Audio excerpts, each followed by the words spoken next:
The Lord is setting you on a pathway of hope. You know, the truth is, hope and fear are two emotionally charged, powerful words that lead us in completely different directions. Hope is an expectation that something greater lies ahead. Fear is an expectation, worry, anxiety that something bad's going to happen or that something is never going to change. So whichever path we choose, whether it's the path of hope or the path of fear, that choice sets us in the direction, emotionally, spiritually, in our thought life of where we're headed. Now, here's the good news. As we've been talking about in John 2 and Luke 5, Jesus steps in both of those scenarios and launches a new beginning. And when he does, he steps into a context of either lack, crisis, or exhaustion. You know, in Luke 5, Peter's response to Jesus, when they catch that amazing catch of fish and they're awestruck with something that happened that he had never experienced before. Peter's response to Jesus is, "Lord, depart from me. I'm a sinful man." He's evoking a lot of a sense of unworthiness, but Jesus' response to that is, "Don't be afraid. Don't fear." So when Peter says what he says, Jesus hears fear in him. And you know, the truth is, when we've been through a lot, when we've been in chaos, when we've been in a context of crisis, emptiness, nothingness, and we're weary and we're exhausted, it can deform our expectation. You see, we've been talking lately about new beginnings, and I've come today to give you a word of hope that the Lord has set you on a pathway of hope because he is indeed bringing you into some new beginnings. And so I want to set a fresh, a brand new, a right now expectation that God is moving you toward some new beginnings. And so today the choice is, are you going to choose the pathway of hope or are you going to choose the pathway of fear? You know, the truth is, in both John 2 and in Luke 5, when God has new beginnings appointed, the people who needed a new beginning didn't see it coming. I've been saying this to you lately, but I want to remind you, God is the God of surprises and suddenlies.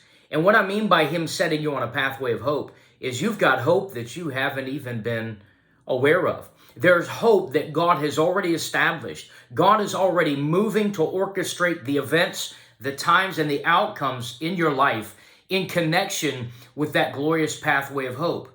And when you have an expectation that God's bringing you into a new beginning, it changes everything in your heart, in your thoughts, in your emotions.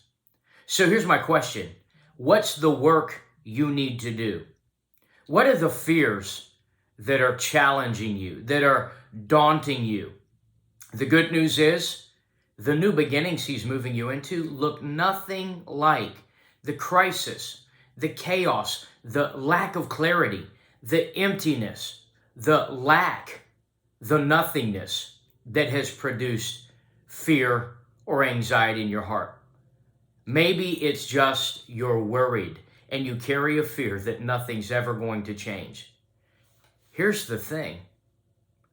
The God of suddenlies, the God of surprises, steps in and replaces a lack of resources, whether they're financial, spiritual, emotional, psychological. Maybe they're in an area where it's been stubborn and tough for a long time and it just doesn't feel like you're going to make it out. God's got hope you didn't know you had. You see, there are two things that I want to leave you with today as it relates to your being on a pathway of hope. The whole night that Peter's wrestling with those empty nets, I call them the nets of nothingness because there's nothing in those nets. No matter how hard he worked and how hard he tried, the process emptied him. And when he comes to the brink of a new beginning, he has no idea. He's on a pathway of hope because the Lord set him there. Jesus put Peter on a pathway of hope and he didn't even know he was on it. My suspicion, in fact, my expectation today is that God has already set your life on a pathway of hope.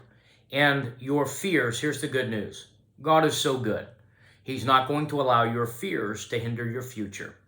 Your fears, the things you've been feeling and fearing at a very deep level, will not be able, indeed, they're not even authorized. God said no to your fears. God said no to the things that have exhausted you. God has said no to the frustration, the anxiety, the emptiness, and the stress. See, all that stuff is the chemistry of a long night season.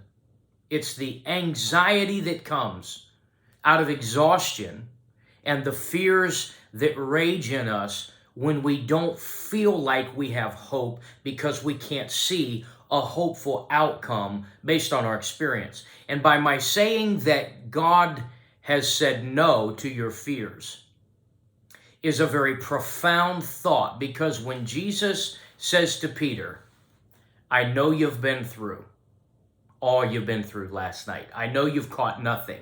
I know you're empty. I know you're exhausted. But here's what I need you to know. I already set you on a pathway to hope. And as you move toward those deeper waters, Peter, everything is changing. So in the waters that Jesus launched Peter into, those were a pathway of hope. Whatever your waters are today, or this season in your life, whatever it is you're facing and fighting through, I'm here to tell you prophetically, you are already on a pathway of hope. And God, by His Spirit and by His appointments in your life, is moving you toward covenant moments where He's going to keep covenant appointments with you. The two things I said I wanted to leave with you today are this. Number one, Peter was on a pathway of hope. He didn't know he was on because the Lord was about to speak a word to him he didn't know was coming. I carry a sense of expectation in me that we are in a time when the Lord is going to begin speaking to you, to us, to His body, to His worn out warriors. He's going to begin speaking words you've never heard. Expect the Lord to give you a word you weren't expecting. Yeah, I know that's a contradiction, but I want you to catch that in your heart. Catch that in your spirit. Seize that God's got covenant moments He's moving you toward. You're already on a pathway of hope. You're already moving towards some new beginnings, and God's going to speak a word to you weren't expecting. So expect a word you weren't expecting. The last thing I want to leave you with is the scripture says that the boat on the shore of Galilee, the two boats that Jesus saw empty, were at the edge of the lake. The word edge is interesting because it literally means near. It's near something. So it's very close to the water. I want to say this to you prophetically because this is what it means to be on a pathway of hope.